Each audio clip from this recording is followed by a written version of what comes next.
Hello, I'm Genki Sunano. I'm producer of Monster Hunter Now at Capcom. I am the Senior Director of Marketing for Tokyo Studio at Niantic for Monster Hunter Now. So guys, talk about what you're showing here with Monster Hunter Now. We have an exciting new season coming up, Season 2, that's starting next week, and we have a bunch of new features coming up. So one of the most exciting elements is an Elder Dragon that's showing up. So Kushala Daura, which you see in the backdrop here, is the first Elder Dragon that is going to be coming into Monster Hunter Now. And we have a couple of other new monsters coming up, Kezu and Basarius. Those are new monsters that's showing up in Season 2. And we have a bunch of new features as well. So one of the things that we're introducing is Friend Quest. So you are now able to go on a quest with your friends that are connected with you in the game in Monster Hunter Now. So those are some of the cool features coming up in Season 2. You know, Monster Hunter is such a huge franchise across all platforms, mobile, PC, console. You're adding new monsters all the time to the mobile app. What goes into deciding what monsters make the cut? Because they're all those fan favorites. Can you go into that process for us and how you guys decide what goes into the mobile Monster Hunter Now? So the Monster Hunter IP has gone into the 20th year this year, so it's a long history, of course, and we've got more than 200 monsters in the Monster Hunter IP. So it is a big selection to choose from. From the beginning of Monster Hunter Now, we've been choosing monsters from the Monster Hunter World game. But as we go into the new season, we are starting to explore further. And so Kezu that you see in the new season is from Monster Hunter Rise. And depending on the theme of the season and the new concept that we're introducing in Monster Hunter Now, we are choosing different monsters from different series. It's really exciting for us to be able to choose from over 200 monsters that are available in Monster Hunter IP. We do like to be the place where all kinds of monsters from the Monster Hunter series gather ultimately. Ultimately, Monster Hunter Now should be the game where you can basically encounter any monster from any of the Monster Hunter IP series. You guys have a huge community. Can you talk about how you listen to that community, implement their feedback into future seasons or balance patches or even like cosmetics? Yes, so of course we have a very passionate fan base for the Monster Hunter series, and every title is different. Every title we try to learn from other titles. We try to hear the feedback and apply the changes that we think are meaningful based on that feedback. Monster Hunter Now, of course, is a fairly young game. We've launched back in September last year. It's only been about 9 months or so, and we are constantly improving our game, as he mentioned. And so a little bit to add to that, so we've had good feedback from our community. One of the things that we've done actually in this game is that, of course, we are a geolocation-based game, so depending on where you are, you have hunters around you or not. If you're in a remote area, let's say maybe somewhere in the US where you're not in a big city, it might be difficult to find hunters around you. And so we've heard that feedback. And we introduced a new system in our Huntathon where you can basically be connected to anybody in the world if you're into a Huntathon. So initially we restrict the Huntathon to your geolocation, but then if we realize that there's nobody around the Huntathon, we immediately expand that radius so that you can be matched with anybody in the world. So it's literally a globally connected game. Can you go into detail about how Capcom and Niantic work together to make Monster Hunter Now and the process you guys go through when you're designing monsters or adding things or coming up with seasons?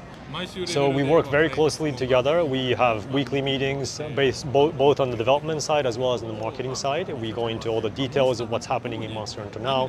As far as the game development goes, it is up to Niantic to figure out what to do in Monster Hunter Now.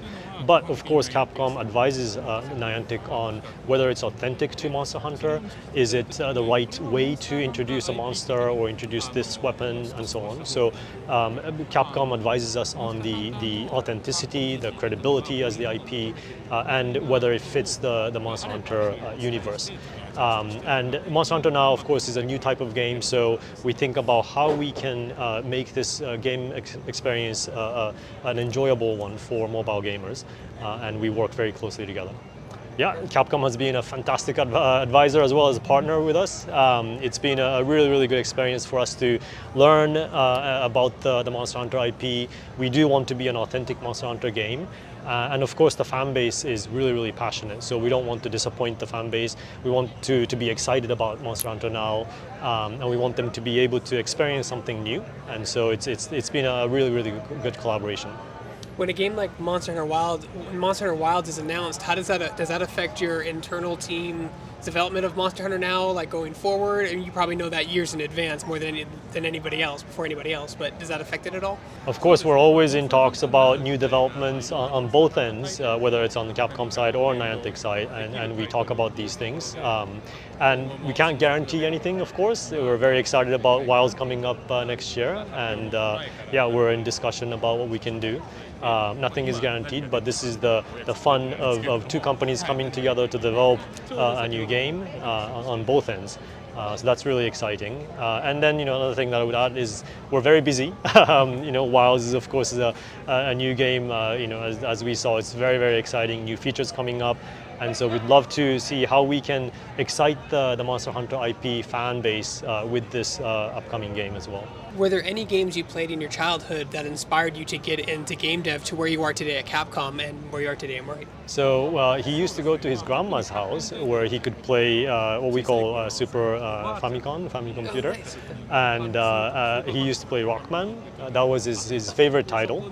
And so that's how he got into the Capcom universe. And then he's very fortunate and happy to be working at Capcom and on these new games. So for me, I love being outside. And so Niantic, to me, is a very unique company that provides entertainment while you're outside and you get to explore while playing on your mobile. So that's been a really, really fun experience. So for someone who's not in game development, doesn't understand game development, when you tell them you're a producer, what's their biggest misunderstanding or misconception about what you do in your job? So for those people who don't know how games are developed and who don't know the gaming industry, many people think as soon as they hear, they make games, people think that he might be a programmer. He might actually literally hands-on develop the game. So it's difficult for them to understand what goes into game development. Obviously, there are developers, there are project managers, there are designers, and then somebody like Sunano-san, who's a producer who kind of decides the strategy and the overall direction. And that's sometimes a little bit difficult to explain. And it says marketing was the biggest misconception, that you just are in charge of the commercials. Right, that's true. Yeah, which some of it I am in charge of, but I do a lot more than that. And there might be some misconceptions as well. What can players look forward to coming soon in Monster Hunter Now? So, like I mentioned, Monster Hunter Now is where a lot of the monsters from Monster Hunter IP are going together. So there's lots more to come.